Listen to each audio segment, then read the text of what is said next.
नमो अरिहन्ताणं नमो सिद्धाणं नमो आयर्याणं नमो वज्रायाणं नमो लोये सवसाहुणम् मंगलम भगवान वीरो मंगलम गौतमो गणी मंगलम कुंद कुंदार्यो जैन धर्मोस्तु मंगलम सर्वमंगल मांगल्यम सर्व कल्याण कारकम प्रधानम सर्वधर्माणां जैनम जयतु शासनम जैनम जयतु शासनम जैनम जयतु शासनम। क्रमबद्ध पर्याय की चर्चा प्रवर्तमान है और यहाँ ये विषय चल रहा है कि परद्रव्य को में तो हम हेरफेर कर ही नहीं सकते, अपनी पर्यायों में भी हम हेरफेर नहीं कर सकते, लेकिन करना तो दूर जानने के अंदर भी वस्तु व्यवस्था जो है वो अत्यंत स्वाधीन है ना। क्या जाने और क्या न जाने ये भी हमारे विकल्प पूर्वक या इच्छा पूर्वक होता नहीं है। ये अपने नियत समय में जो पर्याय ज्ञान की उत्पन्न होती है वो अपने विषय को लेकर उत्पन्न होती है और तद अनुसार जो भी ज्ञेय है वो उसका विषय बनते हैं। उसी विषय को लेकर ज्ञान के पर्याय की जो स्वतंत्रता है उसी विषय को लेकर है ना आगे यहाँ विषय चलना है। ज्ञान की पर्याय में कौन सा विषय ज्ञेय बनेगा, क्या ज्ञेय बनेगा, इसका निर्धारण कौन करता है ना। जैसे कि हमने घड़े को जाना, घट को जाना या पट को जाना है ना, वस्त्र को जाना, ठीक है। तो घड़े को ही क्यों जाना उस समय और उस समय वस्त्र को ही क्यों जाना, है ना। ऐसा क्यों हुआ, इसका कारण क्या, ये कार्य हुआ ना ज्ञान का, इसका कारण क्या है, कौन ये डिसाइड करता है कि ये ज्ञान की पर्याय घड़े को जानेगी और ये ज्ञान की पर्याय वस्त्र को जानेगी। तो पूर्व में हमने है ना स्वावरण शयोपम लक्षण योग्यता ही प्रतिनियत मर्तम व्यवस्थापयति, उस ज्ञान की अपनी योग्यता, उस पर्याय की स्वयं की अपनी योग्यता के साथ वही उत्पन्न हुई है कि वो क्या जानेगी, है ना। इस विषय में अलग अलग प्रकार के मत हो सकते हैं। कोई ये कह सकता है कि ज्ञान किसको जानेगा इसका निर्णय वही पदार्थ करता है जिसको ज्ञान जानेगा। जैसे ज्ञान ने ज्ञान द्वारा हमने गड़ा जाना, वस्त्र जाना, मकान जाना, स्त्री जाना, पुत्र जाना, तो उस ज्ञान की पर्याय को उस गड़े ने किया जिसको हमने जाना, वो अर्थ ही पैदा करेगा उसको, उस ज्ञान के पर्याय को, और वही ये व्यवस्था करेगा कि ये ज्ञान की पर्याय मुझे जाने, क्योंकि ऐसा करने से सब मैटर सॉल्व हो जाएगा। ये ज्ञान उदय हुआ, इसने गड़े को ही क्यों जाना, है ना, इसने जिनवाणी ही क्यों जानी, इसने मंदिर को ही क्यों जाना, इसने घर को, एक उस समय जिस समय वो हो रहा है, अगले समय फिर बदलेगा, वो बदलेगा। ज्ञान का विषय क्या बनेगा इसका निर्धारण कौन करता है, इसका निर्धारण ज्ञेय करता है। ज्ञेय कहता है कि मुझे जानो, मतलब उसके कारण से ज्ञान में प्रतीति होती है, क्योंकि ज्ञेय के कारण से होती है तो उसी को जानेगा, जिस ज्ञेय के कारण से हुई उसी को जानता है, जिस अर्थ के कारण से ज्ञान हुआ उसी को अर्थ जानता है। तो ऐसा मानने में तो कोई दिक्कत नहीं है ना। इसलिए अलग अलग ज्ञान की पर्याय में अलग अलग ज्ञेय, अलग अलग विषय हमारे जानने में आते हैं, है ना। तो ये अलग अलग क्यों आते हैं और वही क्यों आते हैं, दूसरे सामने पदार्थ है फिर भी क्यों नहीं विषय बन रहे, तो उसका निर्णय वो अर्थ ही करता है जो हमारे ज्ञान का विषय बनता है ना। इसी को कहते हैं तदुत्पत्ति, है ना। इस विषय पर अपन चलते हैं, अभी देखते हैं ना। ये जो बौद्ध मत है ना, प्रतीत समुत्पन्नवाद आदि का जो उनका ज्ञान की उत्पत्ति के विषय में अपना एक सिद्धांत है, उस पर वो क्या कहते हैं, किस प्रकार से ज्ञान की उत्पत्ति वगैरह होती है ना, उसको अपन यहाँ पर ले रहे हैं। वो इसको इसलिए ले रहे हैं क्योंकि ज्ञान की जो स्वतंत्रता है, ज्ञान की जो आजादी है, ज्ञान की जो ज्ञेय से निरपेक्षपना है, वो हमको ख्याल में आवे। आइए चलते हैं विषय की तरफ।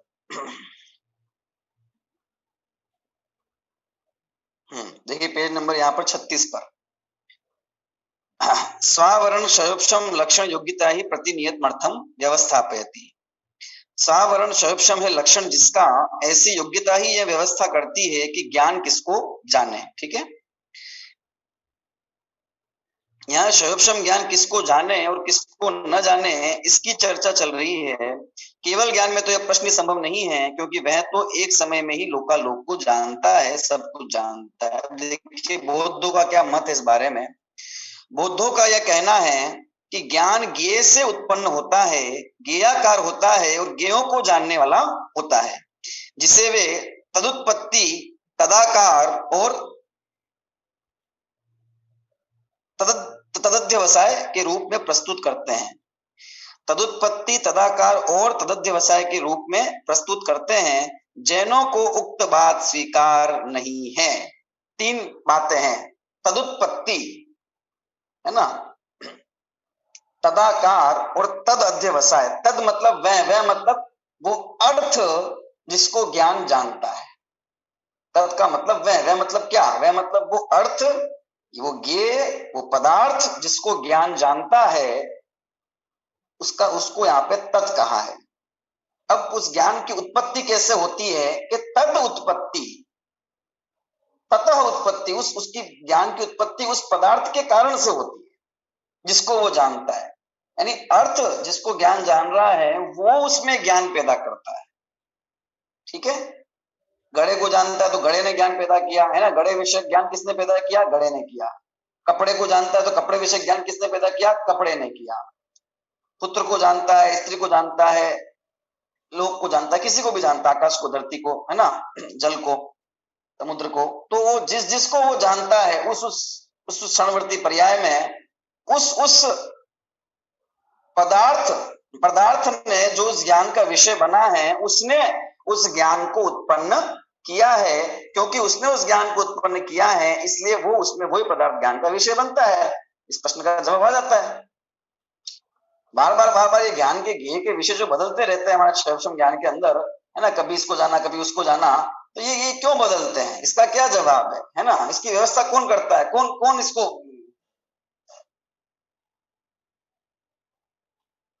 क्योंकि अगर हम ये कहें कि हमारी इच्छा से होता है तो कई बार हमारी इच्छा के विरुद्ध, बिना सोचे, बिना समझे, बिना प्रयास किए भी ज्ञान होता है ना। उदाहरण देखिए, हमने कहीं चल कुछ और रहा है, बुद्धि कहीं और चलती रहती है ना। कभी कुछ बिल्कुल ही विचार नहीं करते और वो विषय हमारे सामने ज्ञेय बन के आ जाता है। तो ऐसी स्थिति होती है और ज्ञान की प्रक्रिया चलती है प्रत्यक्ष रूप में ऐसी।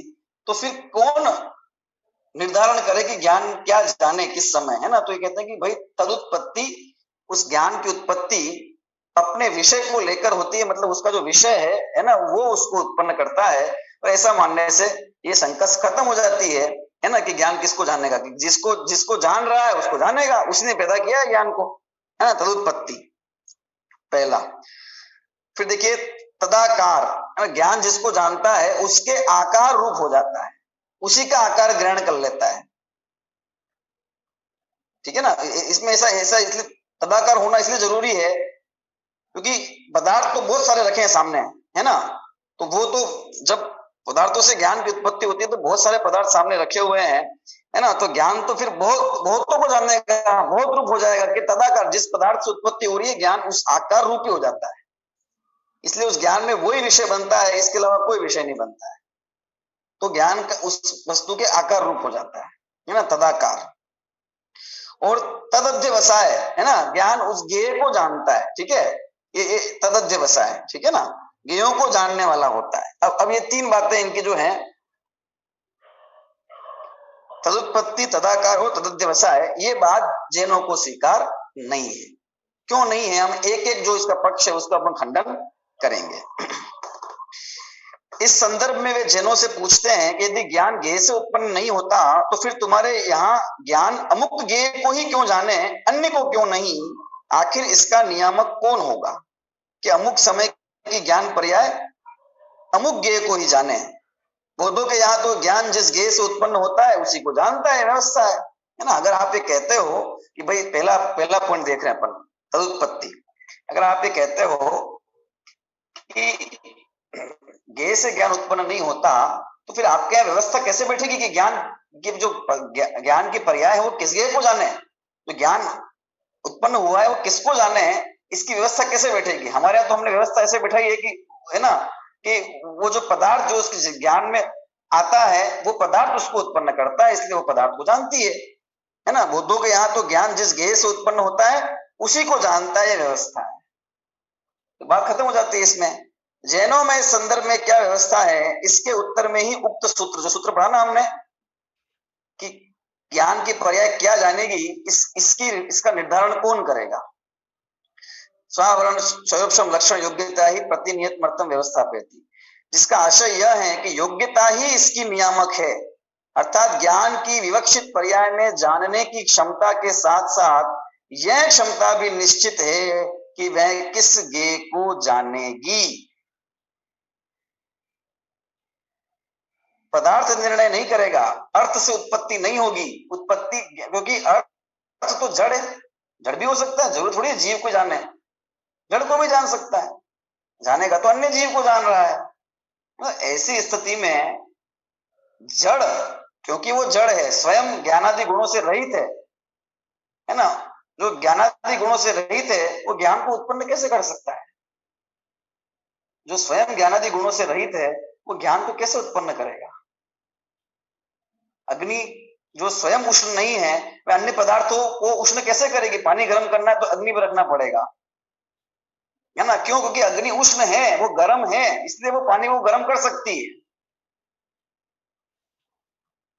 जिस पदार्थ में जो गुण है ही नहीं स्वयं में, वो अन्य में किस प्रकार से उत्पन्न कर सकेगा?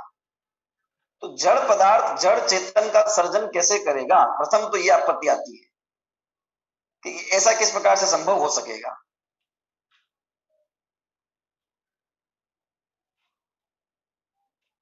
ठीक है। दूसरा, आपने कहा कि भाई तदुत्पत्ति, है ना, वो जो पदार्थ सम्मुख है वही ज्ञान को उत्पन्न कर, लेकिन जो पदार्थ सम्मुख नहीं है ऐसे असम्मुख पदार्थ से भी ज्ञान उत्पन्न हो जाता है। स्मृति हो आती है, स्मृति हमें याद आती है ना, जरूरी नहीं किसी पदार्थ को देख के यूं ही आ जाती है बैठे बैठे याद, पुराने, है ना, स्मरण हो आते हैं। अगले पुराने भोग की हम बात नहीं करेंगे, है ना, हम तो इसी भोग की बात करते हैं, प्रत्यक्ष जो सबको अनुभव में आती है, इसी बात है। कल कहाँ घूमने गए थे, क्या किया था, क्या वस्त्र पहने थे, वो अगर अभी याद अपन करें तो आ जाता है याद ना। तो उसमें कहाँ पदार्थ सामने हमारे, वो तो कल की बात हो गई, भूतकाल की बात हो गई। 20-25 साल पुरानी बात भी याद रहती है कि नहीं रहती है? वो तो घटना भूतकाल में घट गई है, वो हमारे सामने कहाँ है अभी, लेकिन वो भी हमारे ज्ञान का विषय बनती है। तो फिर ये कहाँ तदुत्पत्ति हुई? पदार्थ ने कहाँ उत्पन्न किया? वो तो घटना है ही नहीं अभी। इसी तरह भविष्य की क्या भी ज्ञान देखा जाता है होता हुआ, घटनाएं, है ना, ये घटने वाली है, इस प्रकार का ज्ञान सूक्ष्म ज्ञान का विषय भी बनते हुए देखा जाता है, वो तो घटी ही नहीं है। तो फिर वो ज्ञान का विषय बन जाए, तो तदुत्पत्ति कैसे हुई? पदार्थ से, अर्थ से ज्ञान को उत्पन्न होने के लिए अर्थ को होना जरूरी है, वहां पर अर्थ है नहीं तो उत्पत्ति कैसे होगी, है ना। सामने अर्थ नहीं है तो भी ज्ञान द्वारा अर्थ को जाना जाता है, उसे अपना विषय बना लिया जाता है, इसलिए उस पदार्थ से उत्पत्ति होती है। ये तर्क ठीक नहीं, ये बात ठीक नहीं है। और दूसरा, अगर वो पदार्थ जड़ है तो जड़ से चेतन की सृष्टि कैसे होगी? जिस पदार्थ में स्वयं जो गुण नहीं है वो अन्य में कैसे उत्पन्न करेगा? ठीक है, इसलिए ये उनका बिल्कुल निराधार हो जाता है। ठीक है। साथ ही जो दूसरा उनका बिंदु है तदाकार वाला, तदा उस ज्ञान उस वस्तु के आकार रूप हो जाता है ना, इसीलिए उस पदार्थ को जानता है, अन्य को वो नहीं जानता है। तो वस्तुतः बात ऐसी है कि ज्ञान ज्ञेय के आकार रूप नहीं होता, ज्ञान तो ज्ञानाकारी रहता है, और ज्ञान में उस पदार्थ का आकार बन जाता है, उसकी छवि जिस प्रकार से, है ना, कांच में जो पदार्थ सामने आता है उसकी छवि हूबहू वैसी की वैसी बन जाती है, लेकिन वो उस पदार्थ का आकार नहीं है, ज्ञान उस दर्पण का ही आकार है, उसकी स्वच्छता। उसी तरह ज्ञान में ज्ञेय का आकार झलकता है, क्योंकि वो ज्ञेय जैसा ही है, इसलिए ज्ञेय का आकार ये कहा जाता है। जैसे कांच में अपन अपना दर्पण में अगर चेहरा देखे हैं तो अपन क्या बोलेंगे? मेरा चेहरा। दर्पण में, दर्पण के चेहरे को देख के बोलते हैं कि मेरा चेहरा, देखो चेहरे, देखो मेरे चेहरे पे फुंसी हो गई है ना, मेरे चेहरे पे क्या हो रहा है? ये दर्पण पे जो चेहरा देखा है उसको भी मेरा चेहरा कहते हैं। क्यों? क्योंकि वो ठीक वैसा ही है जैसा मेरा इस शरीर में जो चेहरा है वैसा है, इसलिए उसमें ऐसा उपचार। इसी तरह ज्ञेय जैसा है ठीक वैसा ज्ञान में झलकता है, तो ये ज्ञेयाकार है, इस प्रकार का उपचार किया जाता है। लेकिन वास्तव में ज्ञान ज्ञानाकार ही रहता है, वह ज्ञेयाकार हो नहीं जाता। अगर ज्ञान ज्ञेयाकार हो जाए, ज्ञेय रूप हो जाए, है ना, तद्रूप तदाकार, उस रूप ही हो जाए अगर ज्ञान, तो फिर उस आकार का नष्ट होने पर, ज्ञेय के नष्ट होने पर ज्ञान को भी नष्ट हो जाना चाहिए, वो भी विनष्ट हो जाना चाहिए। लेकिन ज्ञेय नष्ट हो जाता है, अर्थ अपनी परिणतियां बदल देता है ना, और ज्ञान तो नष्ट नहीं होता है। ज्ञान की जो धारा है वो तो सतत चलती रहती है, जिस प्रकार से जैसे जैसे होता है वैसे वैसे ज्ञान का विषय बन जाता है ना। और तदध्यवसाय मतलब ज्ञेय को जानता है, तो यहाँ ये दोनों दोनों से बात है। ज्ञेय को जानता है तो वास्तव में ज्ञान ज्ञान ज्ञान जो है वो स्वयं स्वयं ज्ञान की पर्याय को ही जानता है, क्योंकि उस ज्ञान की पर्याय की स्वच्छता में सारे पदार्थ झलकते हैं, है ना, क्योंकि वे पदार्थ झलकते हैं, इसलिए ज्ञेय को जानता है, इस प्रकार का कथन किया जाता है। ठीक है, तो वास्तव में ज्ञान ज्ञान रूप ही रहता है, और न तो उसकी उस पदार्थ से उत्पत्ति होती है, नहीं उस आकार रूप होता है, ठीक है, बल्कि स्वयं ही ज्ञान की उत्पत्ति स्वयं से ही होती है, और वह अपने ही आकार, अपने ही ज्ञानाकार को जानता है। ज्ञेयाकार रूप नहीं होता, ज्ञान ज्ञान रूप रहता है और ज्ञान को जानता है, इस प्रकार की व्यवस्था है। योग्यता को परिभाषित करते हुए कहा गया है कि तत्संबंधी आवरण का क्षयोपशम है लक्षण जिसका, ऐसी योग्यता, अर्थात उस योग्यता में जिस ज्ञेय को जानना है तत्संबंधी आवरण का क्षयोपशम होता है। ये निश्चय कैसे हुआ कि इस पदार्थ को जानेंगे, है ना, पदार्थ द्वारा जब ज्ञान नहीं हुआ, तद्रूप नहीं हुआ और तदाकार नहीं हुआ, तो फिर ज्ञान इस ज्ञेय को जानेगा, गड़े को जानेगा या वस्त्र को जानेगा, इसका निश्चय कैसे हुआ कि वो ज्ञान की जो पर्याय है उसके क्षयोपशम की जो योग्यता है ना, जिस क्षयोपशम के पास, जिस पदार्थ संबंधी क्षयोपशम को लेकर वो ज्ञान की पर्याय उत्पन्न हुई है, उसको जानेगी, वो उसके विषय बन जाएगा। सीधा सीधा अर्थ ये है कि ज्ञान के पर्याय में जिस ज्ञेय को विषय बनना होगा, वो ज्ञेय को विषय बनना इस ज्ञान की पर्याय की स्वयं अपनी योग्यता में ही ऐसा निर्धारित है, इसके सिवा और दूसरा कारण हो नहीं सकता, क्योंकि वे, है ना, प्रमाण से बाधित होता है, तर्क से बाधित होता है। लेकिन इसमें कोई बाधा, अपनी योग्यता से जानता है, इसमें क्या बाधा है? कोई बाधा नहीं है। प्रत्यक्ष प्रमाण से भी कोई दिक्कत नहीं है, अन्य अन्य प्रमाणों से भी अपन चर्चा करें तो कई बाधा नहीं है, कोई युक्ति नहीं लगती ऐसी कि ज्ञान क्या जानता है, कि जो उसको योग्यता होती है वो जानता है, इसीलिए अलग अलग पदार्थ जान लेता है। सामने 10 पदार्थ रखे हुए हैं, उसमें से एक को जानता है, 10 को भी नहीं जाने, जो सामने पदार्थ नहीं रखा हुआ उसको जान ले। वर्तमान में जो घटना घट रही है ना, वो विषय नहीं बने, और पूर्व में जो घटना घट चुकी है वो विषय बन जाए, कदाचित भविष्य में जो होने वाला है वो विषय बन जाए।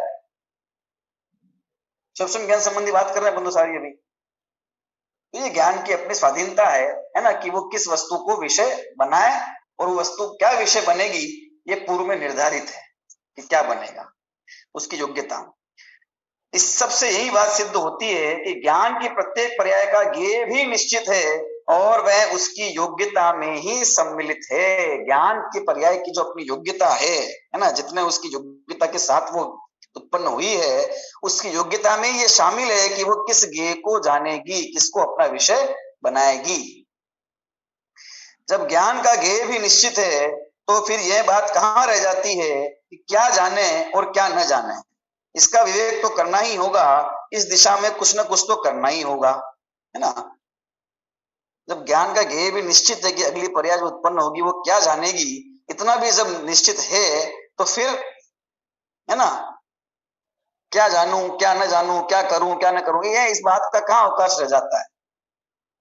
आचरण के स्तर पर, चरित्र के स्तर पर, उपदेश के स्तर पर भाषा करने की चाहे बनती रहे, लेकिन मान्यता के स्तर पर, श्रद्धा के स्तर पर हमको ये बात स्वीकार तो करनी होगी ना कि होता स्वयं जगत स्वयं परिणाम, होता स्वयं जगत परिणाम, होता स्वयं ज्ञान परिणाम। ज्ञान के परिणाम भी स्वतंत्र स्वयं से हैं,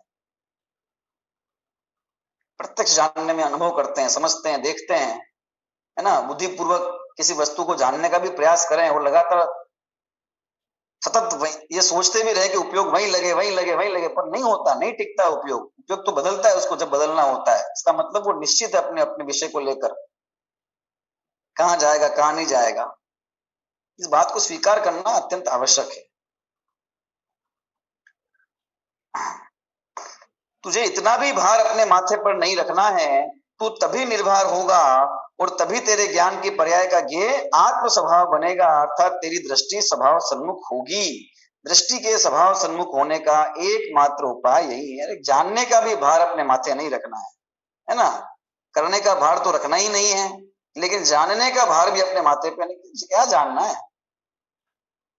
आत्मा को जानना है ना, हमको अपनी आत्मा को जानना है। आत्मा को नहीं जानेंगे तो कैसे काम चलेगा, है ना। चलो चलो, दुनियादारी को छोड़ना भी पड़ेगा, वो छोड़ दिया है ना, उसमें कुछ करते ही नहीं तो फिर कोई दिक्कत ही नहीं है, पर जानना तो पड़ेगा, आत्मा को जानना तो पड़ेगा। जानना पड़ेगा पड़ेगा ये मजबूरी की भाषा नहीं है, ये तो सहज परिणमन ज्ञान का है। और ज्ञान में आत्मा का विषय बनना होगा तो उसको बनेगा ही बनेगा।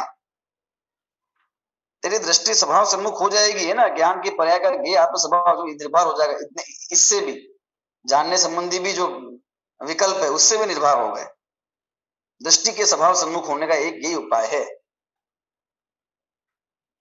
करने से नहीं होता, होने से होता है?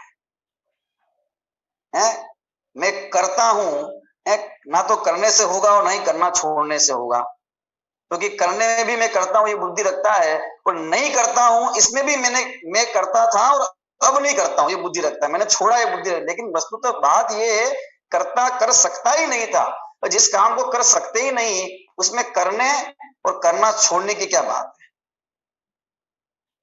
कोई चर्चा ही नहीं है ना। कोई चोरी करना छोड़ दिया, इससे क्या इसका क्या निहित अर्थ है? इसका मतलब ये पहले चोरी किया करता था लेकिन अब छोड़ दिया है। अब कोई जा रहा हो व्यक्ति और कोई उससे ये पूछे, और भाई साहब आपने चोरी करना छोड़ दिया, अच्छी बात है तो वो आंख बबूला हो सकता है, क्रोधी हो सकता है, गुस्सा आ सकता है। क्या बात करते हो भाई साहब, चोरी करना छोड़ दिया? मतलब मैंने की कब चोरी? आज तक मैं करता कब था तो छोड़ दूं उस चीज को ना।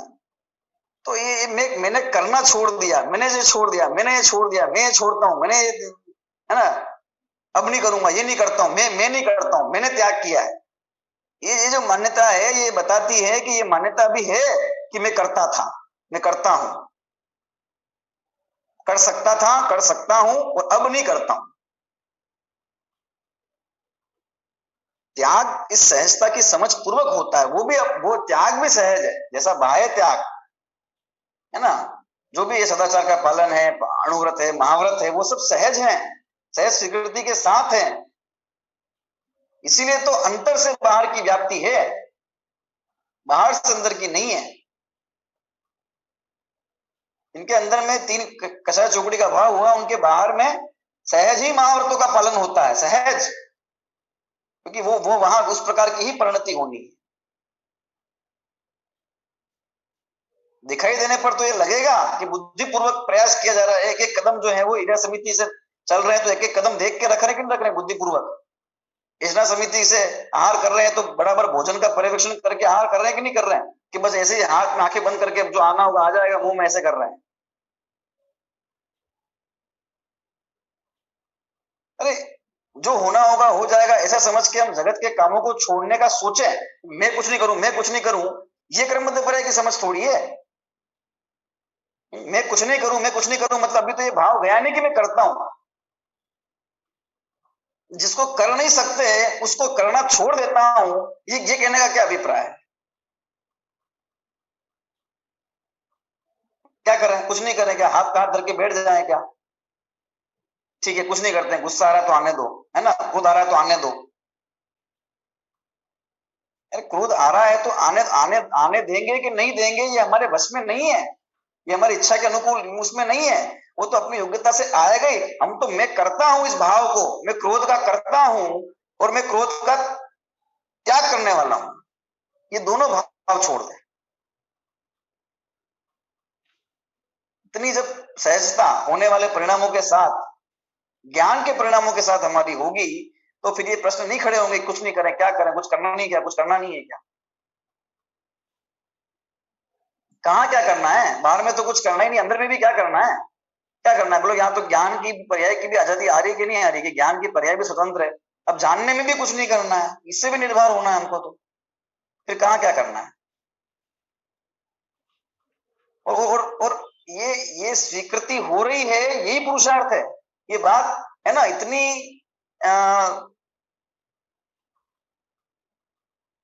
सरल नहीं है इस बात को इतने आसानी से उतारना अपने अंदर, और उतर रही है। बात कठिन है। जगत के जीवों को अगर ऐसा कहा जाए कि कुछ नहीं करने का नाम धर्म है ना, बस जानते रहो उसी का नाम धर्म है, तो गले नहीं उतरेगा ये।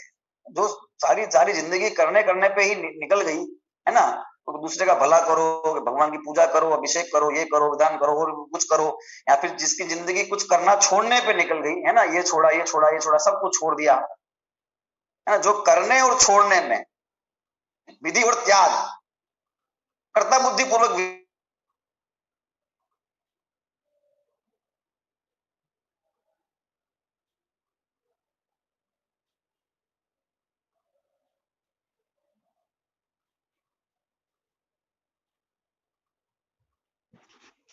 कि ना तो ये करने का नाम धर्म है, ना ये छोड़ने का नाम धर्म है, कि सहज रूप से ज्ञाता भाव रूप बने रहो, उसी का नाम धर्म, वस्तु स्वभाव के।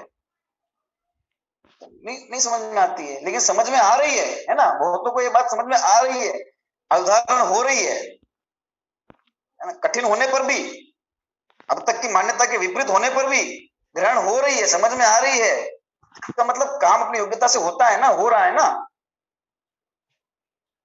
क्रमबद्ध पर्याय को समझना भी क्रमबद्ध पर्याय में निश्चित है, उसकी योग्यता में निश्चित है। इसलिए आकुलता का कोई काम है ही नहीं, है ना, धर्म में कोई काम आकुलता का है ही नहीं। निराकुल करे उसी का नाम धर्म है। वहां जानने करने की तो आकुलता है ही नहीं, पर जानने की भी आकुलता धर्म मार्ग में नहीं है।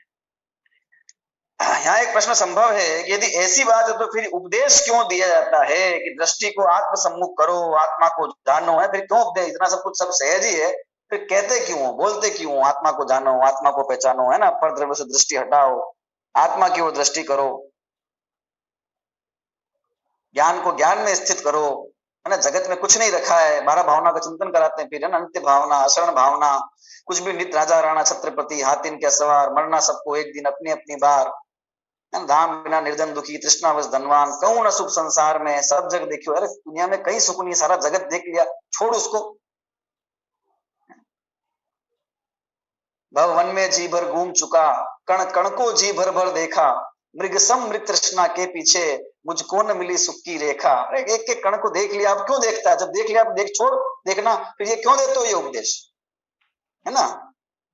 जब होना होगा तब हो जाएगा आत्मा का ज्ञान, जब धर्म होना होगा तो हो जाएगा, ध्यान होना होगा तो हो जाएगा, मतलब उत्पन्न होना होगा तो हो जाएगा।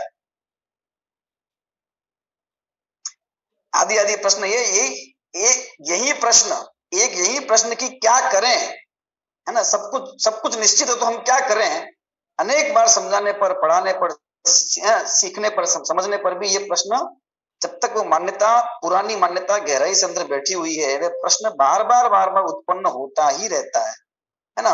और जब ये ज्ञान के विषय में हमने बात कर ली कि जानना भी ये निश्चित है और क्या जानेंगे वो भी सुनिश्चित है, तो और प्रश्न खड़ा होता है, क्या करें फिर, क्या करें क्या। आपने तो सब तरफ से इतना बांध दिया कि कुछ कर ही नहीं सकते। अरे बांधने की बात कहा ना कल भाई, बांधना कहाँ, ये तो मुक्ति है। ब्रह्मबद्ध पर्याय बांधती का है तो आजाद करती है कि कुछ करना ही नहीं है, भार छोड़ो, आजाद हुए कि नहीं हुए, भार निर्भर हुए कि नहीं हुए। हमें तो इस दृष्टि से देखना है इसे,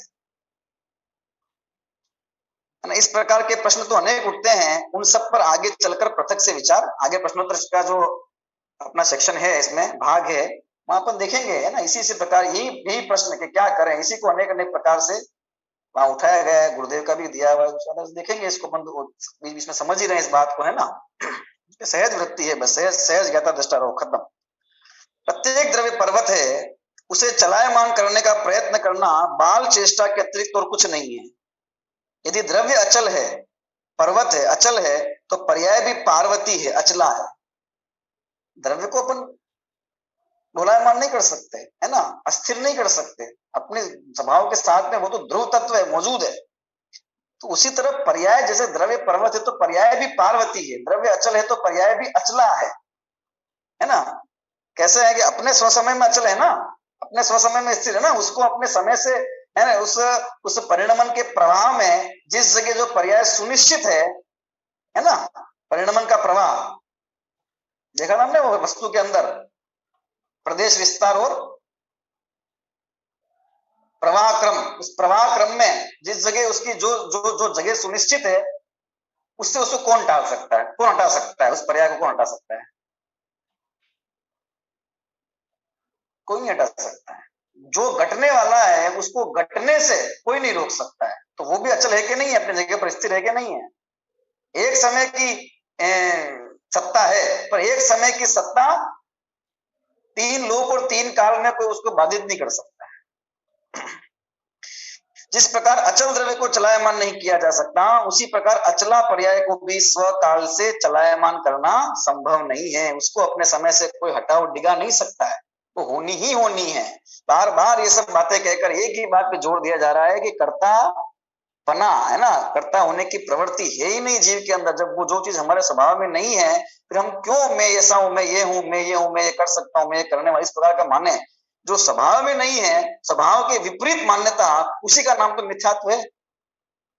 स्वभाव के विपरीत ज्ञान, उसी का नाम तो मिथ्या ज्ञान है। और स्वभाव के विपरीत चेष्टा, उसी का नाम तो मिथ्या चरित्र है। एक पर पदार्थ का, पर परिणमन का मैं करता हूं, पर्याय का करता हूं, दूसरे का नहीं, अपनी पर्याय का मैं करता हूं। एक इस मान्यता के अंदर मिथ्या दर्शन, मिथ्या ज्ञान और मिथ्या चरित्र तीनों है। और वो कर्ता बनने का भाव छूटा तो सम्यक दर्शन, सम्यक ज्ञान, सम्यक चरित्र तीनों है। एक समय की भी पर्याय को बदलने के लिए, अर्थात उसे स्व समय से हटाने और उसके स्थान पर दूसरी पर्याय लाने के लिए यदि सारा जगत भी एक साथ यत्न करे तो भी वह सफल नहीं होगा। वह उस पर्याय को स्व स्थान से हटा नहीं सकेगा। द्रव्य स्वभाव तो अनंत शक्तिशाली है ही, पर पर्याय स्वभाव में भी अपनी सीमा को सुरक्षित करने की अनंत सामर्थ्य है। कोई उसकी सीमा में प्रवेश नहीं कर सकता। उसमें फेर फार करने की बुद्धि वाले जगत को अंततः हार ही हाथ लगेगी। द्रव्य स्वभाव जैसे अनंत शक्तिशाली है, ऐसे पर्याय की सीमा भी पूर्ण रूप से सुरक्षित है, अपने समय में वो खचित है ना। ना तो आगे पीछे वाली पर्याय उसका कुछ बिगाड़ सकती है, ना तो वो द्रव्य उसको कुछ उखाड़ सकता है, और ना इंद्र और जिनेन्द्र उसका कुछ बाल बांका कर सकते हैं। वो जो ये चेष्टा करता है, फेर फार की बुद्धि करता है, उसके हाथ में वो हाथ मलता रहता है, जगत में सुख प्राप्त करता नहीं है। क्योंकि पर्याय को फेरफार करने की बुद्धि तो सुख बुद्धि से होता है कि ये कर लूंगा तो ये हो जाएगा, ये कर लूंगा तो आनंद आ जाएगा, आकुलता मिट जाएगी। और उसके हाथ में आकुलता ही आती है, कुछ नहीं आता है ना। पानी के अंदर लकीर लकीर खींच के कोई पानी का विभाजन करना चाहे, हाथ से लकीर खींचे और कहे पानी को विभाजित कर दूंगा, क्या है, एक तरफ खींचेगा दूसरी तरफ फिर पानी मिल जाएगा, क्या उसका औचित्य है? फेर फार करने की बुद्धि वाले जगत को अंततः हार ही हाथ लगेगी, उसे जीत मिलने वाली नहीं है। इसलिए फेर फार करने की बुद्धि, वस्तु को परिणमाने की बुद्धि, है ना, किसी पर्याय को उठाकर कहीं कर दूं, किसको क्या कर दूं, ये जगत को उल्टा उल्टा सीधा कर दूं, अपने हिसाब से घर चला दूं, मकान चला दूं, दुकान चला दूं, सब मैं कर लूं, है ना, और कुछ छोड़ दूं, ये जितनी बुद्धि है, ये बुद्धि इससे हार ही हाथ धर्म हाथ लगने वाला नहीं है। धर्म तो एक अकर्ता स्वभाव की स्वीकृति का नाम है, उसकी स्वीकृति और होने वाले परिणाम की सहज स्वीकृति, क्योंकि होने वाला परिणाम की योग्यता से होगा। फिर कोई ये कहे अकर्ता स्वभाव की स्वीकृति मतलब कुछ नहीं करें, हाथ पे हाथ, अरे फिर ये प्रश्न खड़ा किया कि हाथ पे, अरे हाथ पे हाथ धर के बैठना हमारे हाथ में है क्या? नहीं है, वो भी हमारे हाथ में। वो शरीर का परिणाम अपनी चेष्टा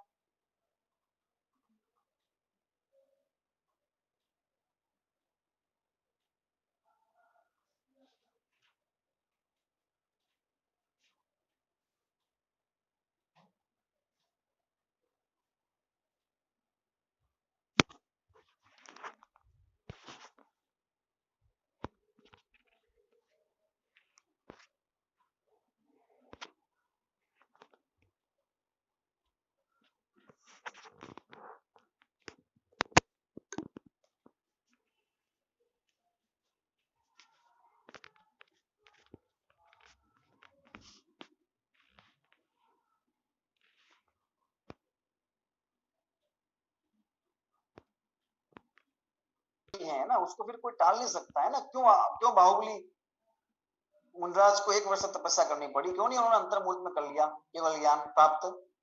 अगर उन्होंने किया ही है ना, उनके ऐसे पर बुद्धि पर वस्तु में बुद्धि कर्ता बुद्धि पूर्वक ये काम हुआ, तो सहज भाव से खड़े थे ध्यान में, तपस्या में, है ना। कसाई की इतनी मनता थी कि बाहर में कुछ करने की चेष्टा नहीं थी,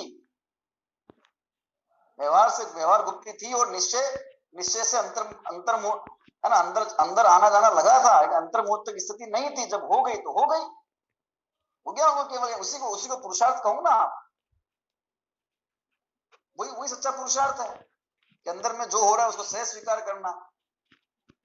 हमें पुरुषार्थ लगता है कि बाहर में विचलित नहीं हुए, है ना, एक साल तक हिले नहीं, डुले नहीं, पक्षियों ने बिल बना दिए, सांपों ने बिल बना दिए, पक्षियों ने छत्ते बना दिए, वो है पुरुषार्थ ना। वो तो बाहुबली थे, क्या फर्क पड़ता है, चल चाहते तो हिल जाते, डुल जाते, कुछ कर लेते, लेकिन वो तो खड़े रहे अचल। ये नहीं है। वो जो अंदर में सहज रूप से होने वाले उस परिणाम को, है ना, वो अंतर्मुहूर्त तक वो ध्यान, उत्कृष्ट ध्यान नहीं हो रहा था, उसको भी सहज रूप से स्वीकार था, और हो गया तो वो भी सहज स्वीकार था। कि सहज रूप से वस्तु तत्व की स्वीकृति, ये बड़ा पुरुषार्थ है, लेकिन ये दिखाई नहीं देता ना बाहर में।